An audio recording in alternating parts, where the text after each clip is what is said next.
સનાતનની વાત કરતા હોય છો ત્યારે છે કે તમે ભાજપ તરફી સનાતની છો, તમે નિષ્પક્ષ સનાતની છો. એક ભગવો પહેરીને બીજા ભગવાનું બધા જ અપમાન કરે છે, પડે છે તે બી અનાપ શનાપ બોલે છે. દેશની અંદર અત્યારે એકતાની જરૂર છે. નમસ્કાર દર્શક મિત્રો, આજે આપણે રાજકોટ પાસે આવેલા આદેશ આશ્રમ પર છીએ અને આદેશ આશ્રમના મહંત શ્રી જ્યોતિર્નાથજી મહારાજ સાથે રાષ્ટ્રની જે પ્રવર્તમાન પરિસ્થિતિ છે, ખાસ કરીને અત્યારે ધાર્મિક જે બાબતને લઈને સમગ્ર રાષ્ટ્રમાં ચર્ચા ચાલી રહી છે એ વિષય ઉપર થોડો વાત કરવાનો પ્રયાસ કરીશું. આપ સૌ જાણો જ છો કે ઉત્તર પ્રદેશમાં અત્યારે એક વિવાદ ચાલી રહ્યો છે. આપણા સનાતન ધર્મના જે આદ્ય સ્થાપક કહી શકાય, જેને સનાતન ધર્મની પરંપરાને ટકાવી રાખવાનું દેશમાં મહત્વપૂર્ણ કામ કર્યું છે, એવા શંકરાચાર્યજીની જે પરંપરા છે એ પરંપરાના વાહક એવા અવિમુક્તેશ્વરાનંદજી સ્વામીજી છે, એમને સ્નાન કરતા રોકવાનો એક પ્રયાસ ઉત્તર પ્રદેશ તંત્ર દ્વારા કરવામાં આવ્યો હતો અને એને લઈને સ્વામીજી અત્યારે શંકરાચાર્યજી મહારાજ અનશન ઉપર પણ ઉતરી ગયા છે, ધરણા ઉપર પણ છે અને એમણે એક મોટો વિરોધ પ્રશાસન સામે, ઉત્તર પ્રદેશ પ્રશાસન સામે નોંધાવ્યો છે. અને આ બાબતને લઈને સમગ્ર દેશની અંદર અત્યારે ચર્ચાનો માહોલ ગરમાયો છે.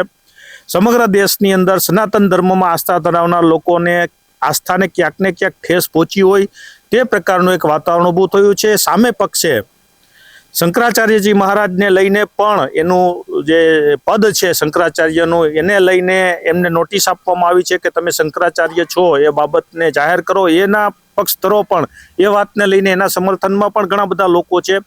તો એક આપણા ધર્મને, આપણી પરંપરાને ન છાજે એ પ્રકારનો એક વિવાદ ઊભો થયો છે. આ માટે થઈ અને આજે આપણે ખાસ જ્યોતિર્નાથજી મહારાજ જે વિદ્વાન સંત છે, સંત પરંપરાના વાહક છે અને ખૂબ સારું જેમનું જ્ઞાન છે, એમની પાસેથી જાણવાનો પ્રયાસ કરીશું કે ખરેખર આ જે ઘટના બની છે એ ઘટનાને તેઓ કઈ રીતે મૂલવે છે. મૂળભૂત જો વાત કરું તો આપણે ત્યાં છ જાતની પદ્ધતિઓ ચાલે છે.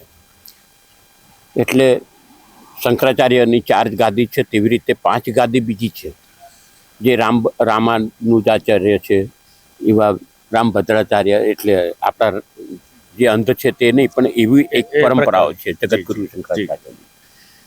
એ જગતગુરુઓ કહેવાય, આ શંકરાચાર્ય કહેવાય. તેવી જ રીતે નાથ સંપ્રદાયના પણ એક અલગ પરંપરા છે ને તેના અમારા મહંત શ્રી હોય, 12ના મહંત અને 18ના મહંત હોય, એવી રીતની પરંપરાઓ છે. મહત્વની વાત એ છે કે જે થઈ ગયું પછી જે પ્રોબ્લેમો, રિએક્શન્સ છે ને, તે મારી દ્રષ્ટિએ ખૂબ ચિંતાજનક છે. જ્યારે સનાતનના સૈનિક છે ને સનાતનની વાત અમે કરીએ છીએ ને સનાતન સંત સમિતિ ચલાવીએ છીએ, ત્યારે અમારા માટે સૌથી તકલીફની વાત એ છે કે સનાતનના 2 ભાગ પડતા દેખાઈ રહ્યા છે અત્યારે. બિલકુલ. કારણ કે જ્યારે પણ કોઈ પણ જગ્યાએ તમે સનાતનની વાત કરતા હોય છો ત્યારે એવું જોવામાં આવશે કે તમે ભાજપ તરફી સનાતની છો, કે તમે નિષ્પક્ષ સનાતની છો, તમે અવિમુક્તાનંદ તરફના સનાતની છો, કે તમે ના સંપ્રદાયવાળા સનાતની છો. આ એક વિચિત્ર પ્રક્રિયા ઊભી થઈ છે. આની અંદર સૌથી કડવી વાત જિજ્ઞેશભાઈ જો કોઈ લાગતી હોય તો મને એ છે અત્યારે કે બધા પોતાનો આપો ચૂકી ગયા છે. બિલકુલ. બધા જ ગમે તેમ બોલે છે. એક ભગવો પહેરીને બીજા ભગવાનું બધા જ અપમાન કરે છે. પછી શંકરાચાર્યનું પણ અપમાન થાય છે, માન્ય મુખ્યમંત્રી શ્રી આદિત્યનાથજીનું પણ અપમાન થાય છે, એટલે યોગીજીનું પણ અપમાન થાય છે. સાથે સાથે જે વચ્ચે પડે છે તે બી અનાપ શનાપ બોલે છે. અમે જ્યારે અમારા સંસાર છોડીને નીકળી ગયા ને ત્યારે પાછલા નામો બી યાદ નથી કરવાના હોતા, ત્યારે એ બધી વાતો પણ અંદર ખેંચવામાં આવે છે. ને આ નુકસાન કરતા છે સનાતન માટે. આ દુઃખદ વાત આ છે મારા માટે, કારણ કે જ્યારે આપણે વચ્ચે એક વખત વાત થઈ હતી ત્યારે કીધું હતું કે ગ્રહોની દશા એવી છે કે એપ્રિલ મહિના સુધી તો આવું મહાયુદ્ધ જેવી રચનાઓ બધે થવાની છે, તેમાં વિશ્વયુદ્ધ પણ આવે છે. બિલકુલ. જો એપ્રિલ મહિના સુધી વિશ્વની અંદર કોઈ જગ્યાએથી સંયમ તૂટી જશે તો ત્યાં પણ બહુ તકલીફો ઊભી થઈ છે. અને દેશની અંદર અત્યારે એકતાની જરૂર છે. જ્યારે એક તરફથી એમ કહેવાતું હોય કે કટોગે તો બટોગે, એક બાજુ એમ કહેવાતું હોય કે આપણે એક થવાની જરૂર છે, ત્યારે બીજી બાજુ આવા પગલાં ક્યાંક સનાતન માટે કે આ દેશના આવનાર દિવસો માટે નુકસાન કરતા છે. હું કાયમ કહું છું કે જ્યાં સુધી નાત જાત ધર્મ સંપ્રદાયની બહાર નહીં નીકળીએ ને ત્યાં સુધી તમે કદી દેશનો વિકાસ નહીં જોઈ શકો. સ્વામીજી, એક અગત્યનું પાસું આ જે વિવાદ ઊભો થયો છે એમાં એવું પણ જણાઈ રહ્યું છે અને ઘણા બધા જે નિષ્ણાત લોકો તરફથી પ્રતિક્રિયા આવી રહી છે એ પણ એવું કહી રહ્યા છે કે આ સમગ્ર ઘટનાક્રમની પાછળ ક્યાંક ને ક્યાંક રાજનીતિ પણ રહેલી છે. જે ભવિષ્યની અંદર ભારતની રાજનીતિને દોરી જવા માગે છે એવા કેટલાક પરિબળો છે એ પણ આનીમાં પાછલા બારણે સક્રિય થયા છે અને સમગ્ર વિવાદ છે એને રાજનીતિ દ્વારા એને મોટો કરવામાં આવી રહ્યો છે. આવું હોઈ શકે? બની શકે છે, કારણ કે આમાં એક પાસું તમે જેવી રીતે કહો છો તેવી રીતે અમારી દ્રષ્ટિમાં પણ બાકી રહ્યું નથી. અને તે પાસું એવું છે કે ઘણા બધા લોકો એવું છે કે અમે એટલે જ સનાતન, બાકી કોઈ નહીં.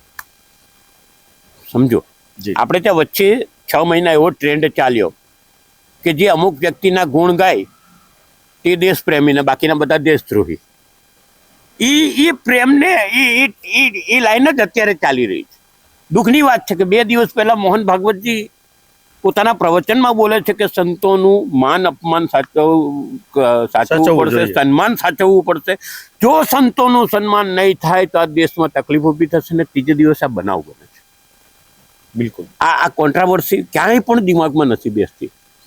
કોણે કર્યું, કેમ કર્યું એ જુદો વિષય છે, પણ થયું છે. હવે એનો ઉકેલ બંને બાજુથી મમત મૂકીને કરવો પડે, નહીં તો આ દેશ બહુ જ ખરાબ પરિસ્થિતિમાં જાય એવું મને દેખાઈ રહ્યું છે. બિલકુલ, ખૂબ ખૂબ ધન્યવાદ.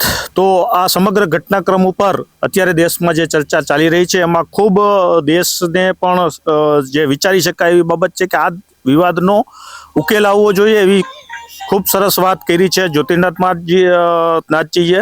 તો હવે આગામી સમયમાં આ બાબત, આખો ઘટનાક્રમ કઈ દિશામાં વળાંક લે છે એના ઉપર આપણે સૌ નજર રાખીશું અને આગળ ઉપર આ વિષયને લઈને જ્યારે જરૂર પડશે ત્યારે ફરીથી સ્વામીજી સાથે ચર્ચા કરીશું. ધન્યવાદ, નમસ્કાર.